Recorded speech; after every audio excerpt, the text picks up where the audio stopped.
Everyone, welcome back again to standard 8 mathematics में हमने start किया था चैप्टर नंबर 12 अंडरस्टैंडिंग क्वाड्रिलेटरल्स। तो इसके ऊपर इसके पहले हमने एक्सरसाइज 12.3 जो है कोड की बुक से उसको कंप्लीट किया है। तो अगर आपने वो वीडियो मिस किया तो उसकी लिंक आपको इस वीडियो के डिस्क्रिप्शन में मिल जाएगी। तो आज हम इसी चैप्टर को कंटिन्यू कर रहे हैं। हमारा नेक्स्ट टॉपिक है रेक्टेंगल। अब रेक्टेंगल क्या होता है, रेक्टेंगल की प्रॉपर्टीज क्या होती है, ठीक है। और फिर उसके बाद हम देखेंगे स्क्वायर की प्रॉपर्टी देखेंगे और फिर हम देखेंगे एक्सरसाइज 12.4 जो अगेन है कोड के बुक से। तो चलो स्टार्ट करते हैं। उसके पहले बता दूं कि अगर आप मेरे चैनल पे नए हो तो प्लीज चैनल को सब्सक्राइब करो, बेल आइकन को प्रेस करो, वीडियो अच्छा लगे तो लाइक करो और अपने फ्रेंड के साथ शेयर करो। तो रेक्टेंगल क्या होता है, आपने क्लास स्टैंडर्ड 5 से रेक्टेंगल के बारे में पढ़ा है, ठीक है। इस तरह से एक जो पैरेललोग्राम होता है, पैरेललोग्राम क्या होता है, a quadrilateral whose opposite sides are parallel and equal. तो रेक्टेंगल में भी अपोजिट साइड्स पैरेलल और इक्वल है। मान लो कि इसमें एक नाम देता हूं जैसे ए बी सी और डी, ये हो गया रेक्टेंगल, है ना। तो इसके जो अपोजिट साइड्स है वो पैरेलल होते हैं और इक्वल होते हैं। फिर इसमें क्या होता है कि जो हर एक एंगल है वो होता है राइट एंगल। अब ये राइट एंगल कैसे आता है वो मैं आपको थोड़ी देर में बताता हूँ, ठीक है। हर एक एंगल राइट एंगल कैसे होता है, मान लो कि अभी हम यहाँ पे राइट एंगल कैसे निकालना है। मान लेते कि लेट, ठीक है, let angle of rectangle is x degree. Let each लिखेंगे, ईच एंगल, हर एक एंगल x डिग्री मान लेते हैं। अब हर एक एंगल अगर x डिग्री है तो आपको पता है कि चार एंगल की एडिशन कितनी होती है, क्वाड्रिलेटरल के 360 होती है। देयरफॉर हम क्या लिख सकते हैं, 4x degree is equal to 360 degree. Therefore x degree is equal to 360 degree upon 4 that is equal to 90 degree. तो इस तरह से रेक्टेंगल का जो हर एक एंगल है वो आता है 90 डिग्री, क्योंकि रेक्टेंगल के सभी एंगल सेम होते हैं, ठीक है। अब रेक्टेंगल क्या होता है, ये पहले हमने बताया कि एक ऐसा पैरेललोग्राम जिसमें सभी एंगल इक्वल होते हैं उसे हम रेक्टेंगल कहते हैं, ठीक है। अब इसकी जो प्रॉपर्टीज है, जो पैरेललोग्राम की प्रॉपर्टीज है वो प्रॉपर्टीज रेक्टेंगल में भी आएगी। कौन सी प्रॉपर्टीज है, ऑपोजिट साइड्स इक्वल है और ये जो है डायगोनल्स एक दूसरे को बाइसेक्ट करते हैं, ठीक है। जैसे यहाँ पे एक डायगोनल हो गया AC और ये दूसरा डायगोनल हो गया BD। अब ये दोनों इंटरसेक्ट कर रहे हैं पॉइंट O पे। तो जो AC है, AC bisect BD and BD bisect AC। अब यहाँ पे जरूरी नहीं है कि उसके जो डायगोनल्स है वो परपेंडिकुलर बाइसेक्टर हो। तो रेक्टेंगल के जो डायगोनल्स है वो परपेंडिकुलर बाइसेक्टर नहीं होते लेकिन बाइसेक्टर होते हैं। तो इस तरह से इसकी ये प्रॉपर्टीज है। रेक्टेंगल का जो हर एक एंगल है वो 90 डिग्री का होता है। तो रेक्टेंगल की एक और डेफिनेशन बनेगी फिर इसके आधार पे, वो कैसे कि ऐसा पैरेललोग्राम जिसका हर एक एंगल राइट एंगल हो उसे हम कहेंगे रेक्टेंगल। अब रेक्टेंगल की एक और प्रॉपर्टी है कि रेक्टेंगल के जो डायगोनल्स है उनका मेजर सेम होता है, ठीक है। अब उसी को हमें यहाँ पे प्रूव करना है। एक थ्योरम है, the diagonals of a rectangle are of equal length. यहाँ पे सबसे पहले हमें एक डायगोनल ड्रॉ करेंगे, सॉरी रेक्टेंगल ड्रॉ करेंगे। तो इस तरह से यहाँ पे मैंने एक रेक्टेंगल ड्रॉ कर लिया है। अब इसको मैं नाम दे देता हूँ A B C और D।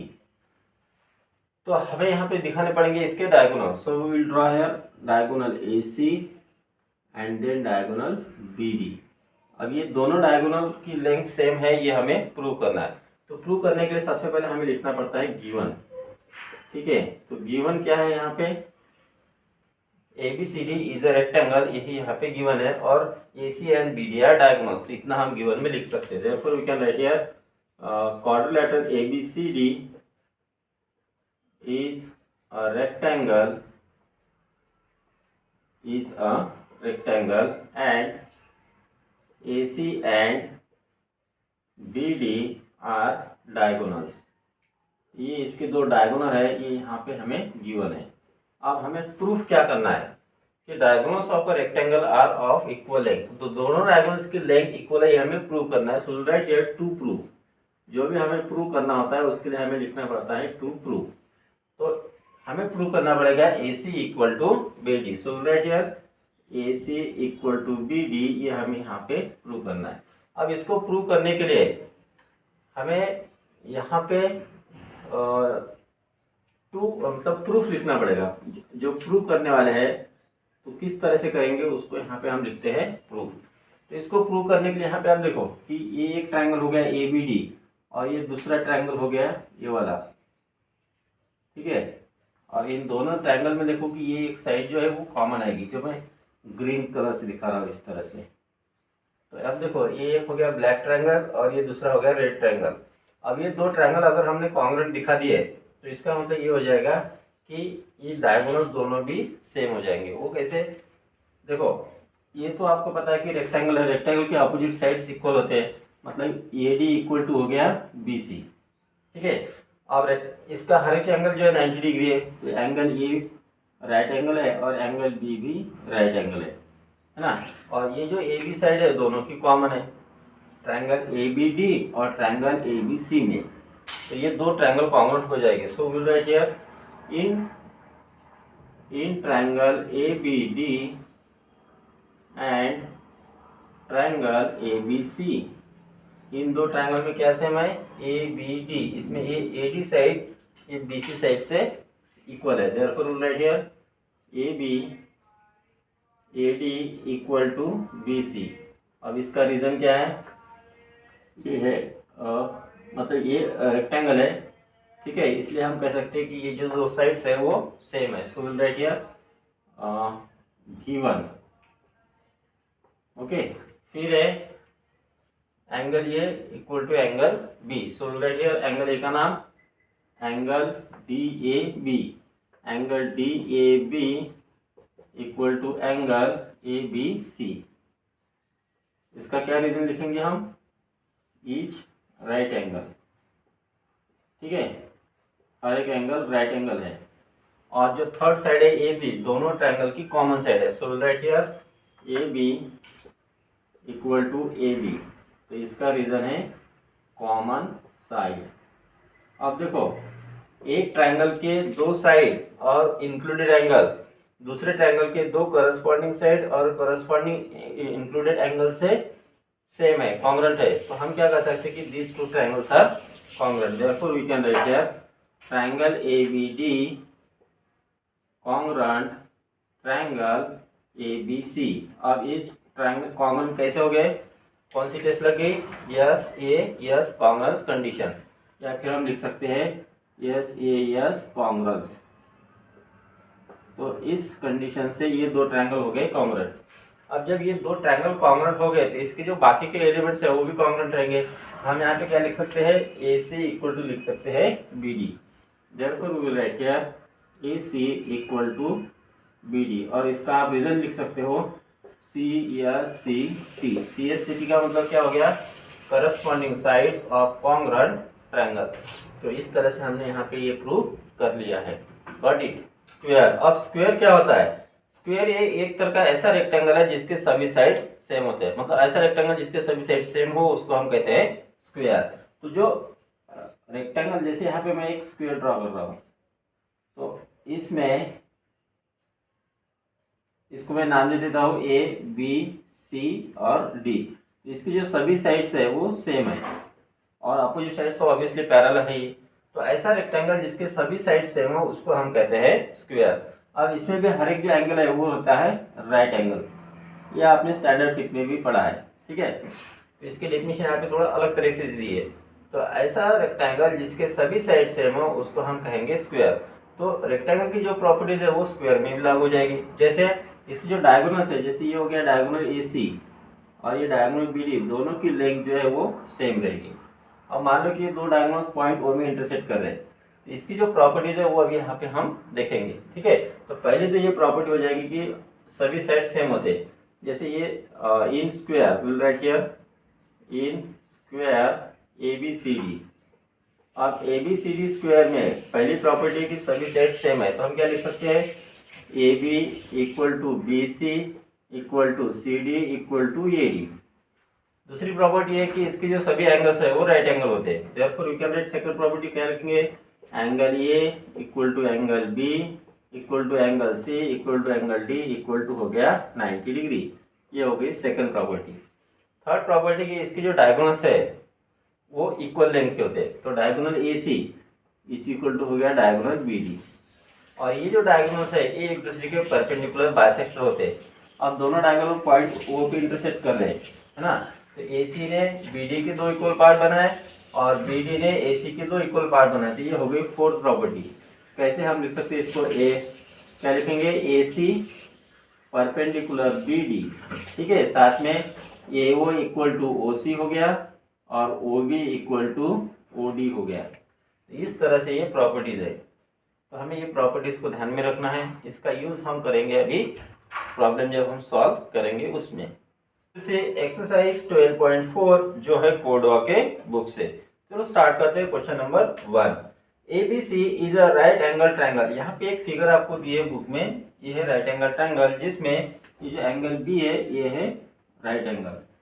O is the mid point of the side opposite to the right angle.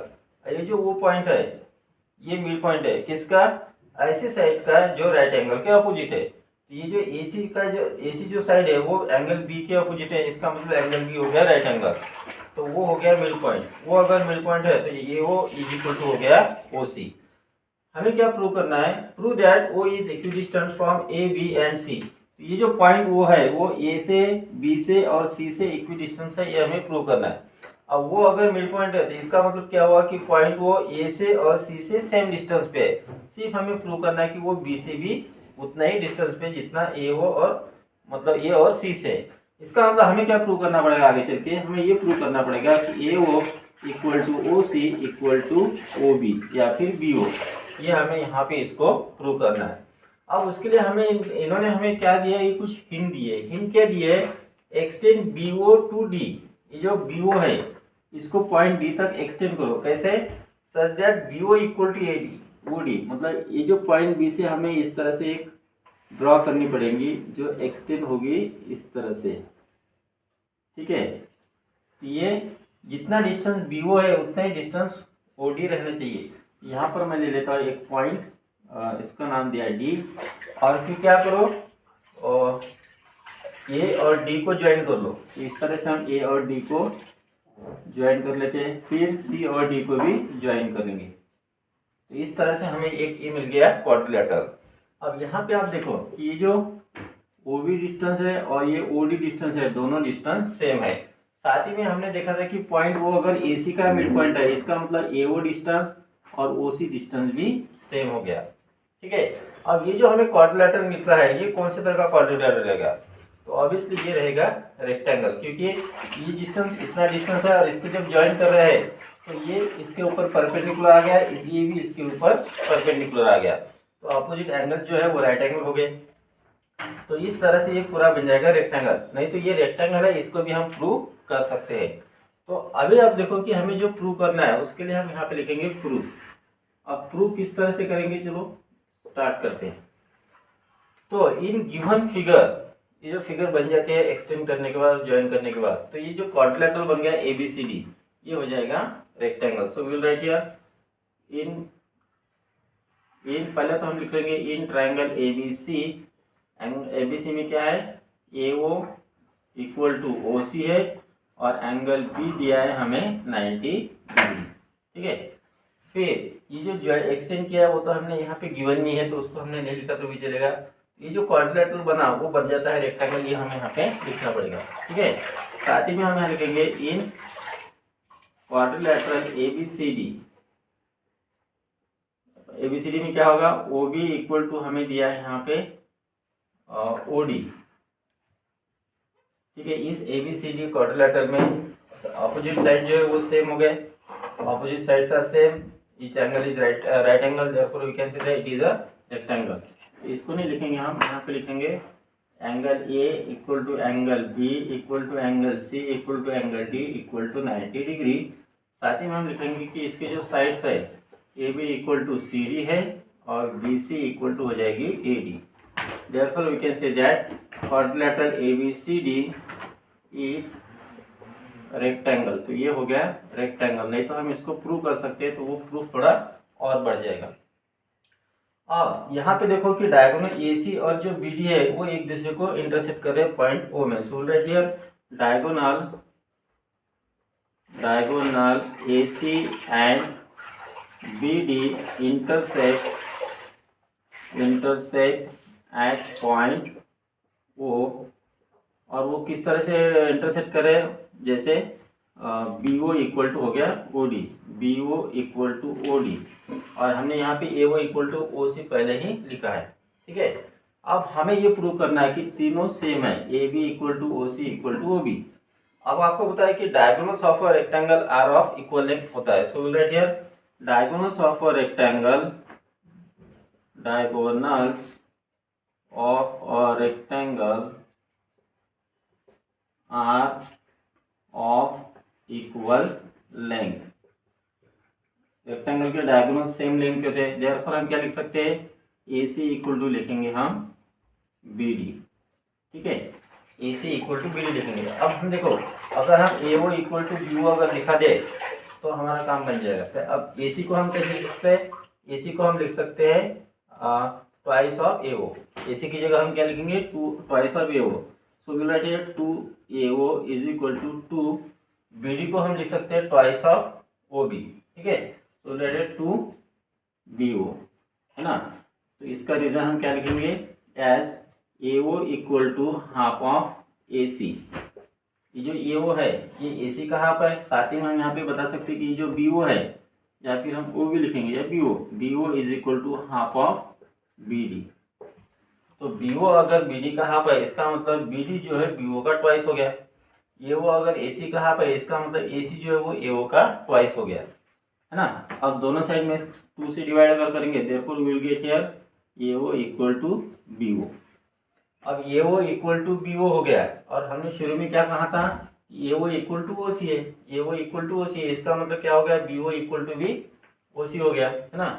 So therefore we can write here BO equal to OC। इसका रीजन क्या लिखेंगे हम, AO इक्वल टू OC, है ना। AO equal to OC है और AO equal to BO है, इसका मतलब BO इक्वल टू OC हो गया। तो इस तरह से हम यहाँ पे लास्ट में लिख सकते हैं, therefore AO equal to OC equal to BO। ये और ये तीनों सेम हो गए। This means that point O is equidistance from A, B and C। Therefore you can write here point A is equidistant from point A, B and C। तो इस तरह से हमें इसको प्रूफ करना है। Got it? We will see question number 2। In the given figure SKIN skin, SKIN, ये figure में ये जो है ये रेक्टेंगल है, तो quadrilateral SKIN is a rectangle. Its diagonals meet at point O। अब इसके डायगोनल कौन से, एक है ऐसा डायगोनल, दूसरा है KN डायगोनल। ये दोनों डायगोनल एक दूसरे को इंटरसेक्ट करते हैं यहाँ पे पॉइंट O में। हमें क्या दिया है यहाँ पे, OS की लेंथ दी है 3x प्लस 8, OS यानी ये हो गया, इसकी है 3x प्लस 8, तो 3x प्लस 8 सिर्फ OS की है, और OK की लेंथ दी है 5x प्लस 2, OK है 5x प्लस 2, तो हमें यहाँ पे x की वैल्यू फाइंड करनी है। अब ये अगर रेक्टेंगल है तो हमें पता है कि diagonals of rectangle are of equal length. अब ये दोनों इक्वल लेंथ के हैं, तो इसकी जो हाफ पार्ट है वो भी इक्वल रहेंगे, वो कैसे अभी हम देखते हैं। So first we will write here in rectangle SKIN, इस रेक्टेंगल में हमें क्या दिया है, diagonal SI and diagonal KN meet at point O। Diagonal SI and KN meet at point O। साथ ही हमें क्या दिया है, OS इक्वल टू दिया है 3x प्लस 8, और हमें दिया है OK दिया है 5x प्लस 2। अब हमें x की वैल्यू फाइंड करनी है, कैसे फाइंड करेंगे, हम पता है कि diagonals of a rectangle are of equal है, so will write here diagonals of a rectangle are of equal length. इसका मतलब क्या हो गया कि दोनों डायगोनल की लेंथ सेम है, तो उसको हम कैसे लिखेंगे, therefore S I equal to हो गया के एन, है ना। अब हमें पता है कि डायगोनल्स ऑफ रेक्टेंगल एक दूसरे के बाइसेक्टर होते हैं। इसका मतलब क्या हुआ, के एन ने एस आई के दो इक्वल पार्ट बनाए और एस आई ने के एन के दो इक्वल पार्ट बनाए। तो हम या एस आई की जगह क्या लिख सकते हैं, ट्वाइस ऑफ ओ एस लिख सकते हैं, है ना। Therefore we can write here S I की जगह लिखेंगे 2OS is equal to K N की जगह हम लिख सकते हैं ट्वाइस ऑफ ओके, 2OK। इसका रीजन क्या है, diagonals bisect each other, diagonals bisect each other. या फिर हम यहाँ पर भी लिख सकते थे, यहाँ पे diagonals of a rectangle bisect each other, और फिर हम इसको ऐसे लिख सकते हैं। अब यहाँ पर हम क्या करेंगे, दोनों साइड को 2 से डिवाइड करेंगे, therefore you will get here OS equal to OK। अब OS और OK सेम लेंथ के हो गए तो वैल्यू पुट अप करो। OS कितना है, therefore will write here 3x + 8 is equal to 5x + 2। अब क्या करो, 3x को LHS में ट्रांसफर करो और 2 को LHS में, therefore we will get here, I will write here therefore 8 - 2 equal to 5x - 3x। 5x - 3x हो गया 2x, that is we can write here 2x equal to हो गया 6, therefore we will write here x equal to हो गया 3। तो x की value हमें मिल गई है 3। इसको अगर क्वेश्चन को एक्सटेंड करेंगे तो कैसे हो सकता था, ये क्वेश्चन और भी आगे बढ़ सकता था कि find OS and find OK। तो हमें फिर x की वैल्यू पुट अप करके वो भी हम फाइंड कर सकते थे। Got it. Next we will see question number 3। The diagonals of a rectangle ABCD intersect at O। Angle BOC दिया है 52 डिग्री और हमें एंगल ODA फाइंड करना है। तो दिए गए इन्फॉर्मेशन से सबसे पहले हम यहाँ पे एक डायग्राम ड्रॉ करते हैं। तो पहले हम करेंगे यहाँ पे एक रेक्टेंगल ड्रॉ। तो इस तरह से ये हो गया एक रेक्टेंगल, ठीक है। अब इस रेक्टेंगल का नाम दे देते हैं हम ABC और D। अब इसकी जो दो डायगोनल इंटरसेक्ट करते हैं पॉइंट O में, तो यहाँ पे मैं एक डायगोनल ड्रॉ करता हूँ इस तरह से। ये हो गया डायगोनल AC और ये हो गया डायगोनल BD, और ये दोनों डायगोनल एक दूसरे को जहाँ इंटरसेक्ट कर रहे हैं वो हो गया पॉइंट O। अब हमें क्या दिया है, एंगल BOC 50 डिग्री दिया है। BOC ये हो गया ये वाला एंगल, ये दिया है 52 डिग्री, और हमें फाइंड करना है ODA। ODA यानी ये वाला एंगल हमें फाइंड करना है, ठीक है। तो इसको किस तरह से करना है चलो देखते हैं। अब देखो हमें पता है कि डायगोनल जो होते हैं रेक्टेंगल के, उनकी लेंथ जो है वो सेम होती है, यानी जो AC और BD है दोनों की लेंथ सेम होगी, ठीक है। अब ये वाला और ये वाला, ये दो एंगल अपोजिट एंगल्स हो जाएंगे, है ना। यहाँ पे मैं शो करता हूँ ग्रीन पेन से, ये दो एंगल अपोजिट है। ये अगर 52 डिग्री है तो ये भी हो गया 52 डिग्री, ठीक है। अब इस ट्रायंगल में AOD, इस ट्रायंगल में हमें एंगल ODA को फाइंड करना है।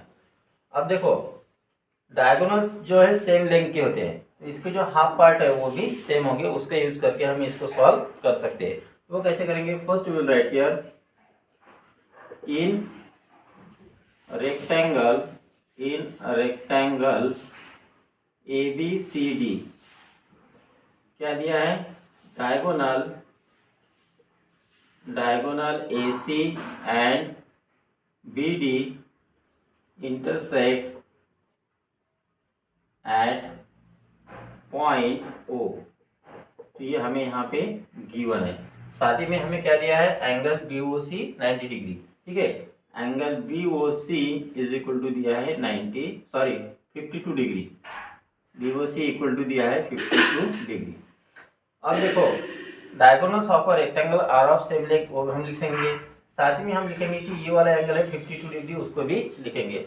So will write here therefore angle, इसका नाम क्या रहेंगे, DOA या फिर AOD। Angle AOD is equal to भी रहेगा 52 डिग्री, या फिर हम लिखेंगे angle AOD is equal to angle BOC लिखेंगे। इसका रीजन है ऑपोजिट एंगल्स, और हमें पता है कि ऑपोजिट एंगल जो है उनका मेजर सेम होता है, दैट इज इक्वल टू हो गया 52 डिग्री।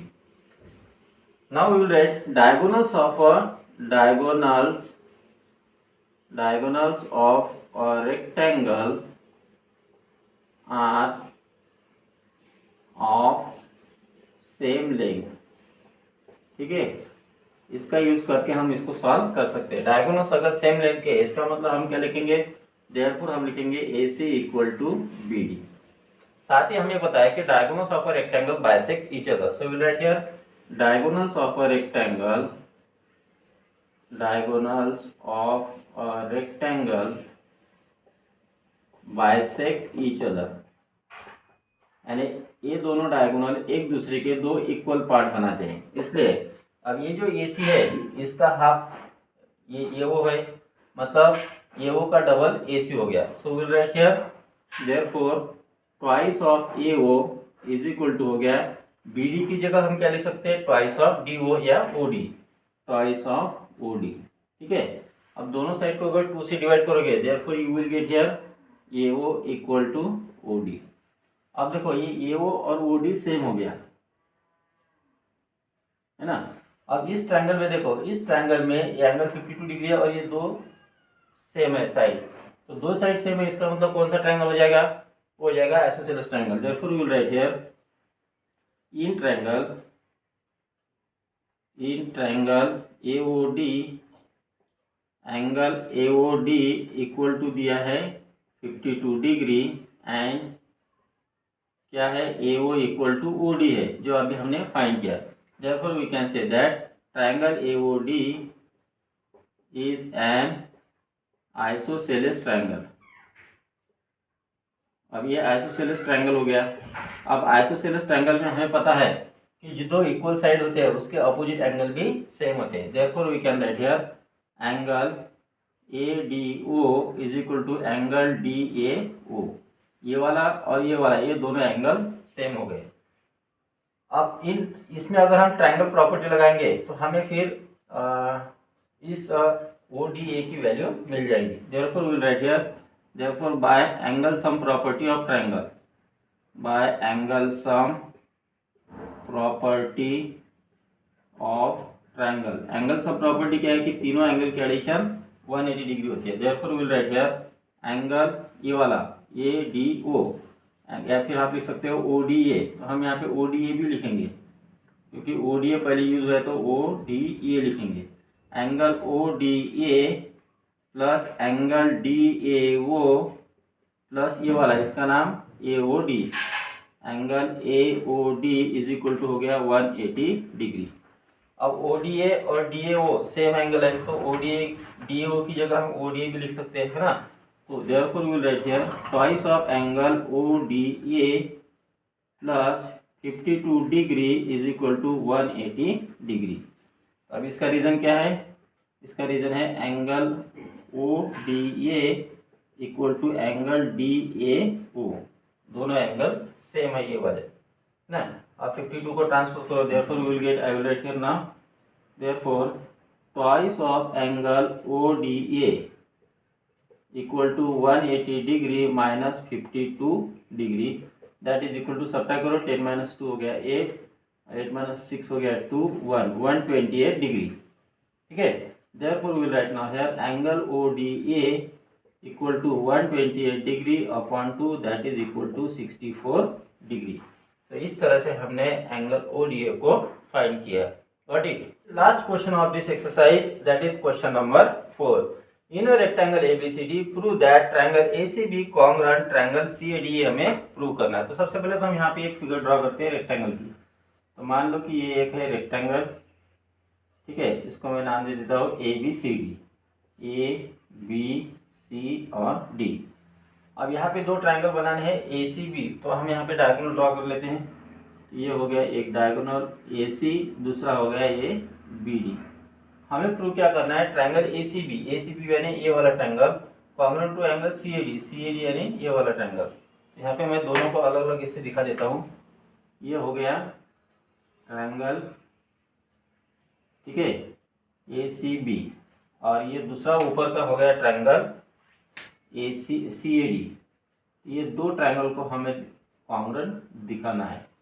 अब हमें पता है कि ट्रायंगल ABCD रेक्टेंगल है, इसका मतलब अपोजिट साइड सेम होता है, ये साइड और ये साइड सेम हो गई, फिर this side is equal to this side, फिर इनके जो एंगल्स है वो भी राइट एंगल दिखा देंगे। तो इस ट्रायंगल और इस ट्रायंगल से काम है, तो यहाँ पे मैं दिखा देता हूँ राइट एंगल, यहाँ पे भी दिखा देता हूँ राइट एंगल। अब ये दो ट्रायंगल हमें कॉन्ग्रुएंट है, ये हमें प्रूव करना है। अब यहाँ पे देख के आप बता सकते हो कि दोनों ट्रायंगल कॉन्ग्रुएंट वैसे ही हो रहे हैं। कौन से? साइड एंगल साइड टेस्ट से। So first we will write here proof. तो पहले हम लिखेंगे गिवन। गिवन क्या दिया है हमें? Quadrilateral ABCD is a rectangle. अब ये रेक्टेंगल है, इसका मतलब अपोजिट साइड सेम दिखाने पड़ेंगे। Therefore we can say that AB equal to CD comma AD equal to BC। और जो चार एंगल्स है वो राइट एंगल दिखाने पड़ेंगे। Therefore we will write here angle A equal to angle B, angle C equal to angle D equal to हो गया 90 degree. ठीक है। So will write now here हमें जो प्रूफ करना है, क्या करना है हमें? प्रूफ। तो टू प्रूफ लिखेंगे। हमें क्या प्रूव करना है? Triangle ACB congruent triangle CAD, ये हमें प्रूव करना है। चलो प्रूफ करते हैं इसका। Therefore right here proof. So will write now here in triangle ACB and triangle CAD, ये दो ट्रायंगल में, ये वाला और ये वाला, इन दो ट्रायंगल में क्या सेम है? AB equal to CD। So write here AB equal to CD। फिर सेकंड है angle B equal to angle D। ये तो हो गया गिवन, है ना। So write here angle B equal to angle D, ये भी हम लिख सकते हैं यहाँ पे गिवन। और थर्ड है इस ट्रायंगल की साइड, पहले इस ट्रायंगल के ले रहे हैं फिर इस ट्रायंगल के, तो BC equal to AD। So write here BC equal to AD, तो ये भी है लिखेंगे गिवन। अब देखो एक ट्रायंगल के दो साइड और इंक्लूडेड एंगल दूसरे ट्रायंगल के दो करस्पॉन्डिंग साइड और इंक्लूडेड एंगल से कॉन्ग्रुएंट है। इसका मतलब ये जो दो ट्रायंगल है ये कॉन्ग्रुएंट हो जाएंगे बाय SAS टेस्ट से, या फिर आप इसको RHS टेस्ट भी लगा सकते हो क्योंकि ये राइट एंगल ट्रायंगल है ना, ये साइड दोनों में कॉमन है। या फिर आप इसको SSS भी लगा सकते हो। ठीक है, SSS से भी ये हो जाएगा क्योंकि ये कॉमन साइड है। यहाँ पे बहुत सारे यहाँ पे टेस्ट लग सकती है। So write here therefore triangle ACB congruent triangle CAD, यहाँ पे लिखेंगे बाय S कॉन्ग्रुएंस। ठीक है, तो हमें यही पूछा था कि ये दो ट्रायंगल कॉन्ग्रुएंट है, ये प्रूव करो, तो हमने इसको प्रूव किया। What it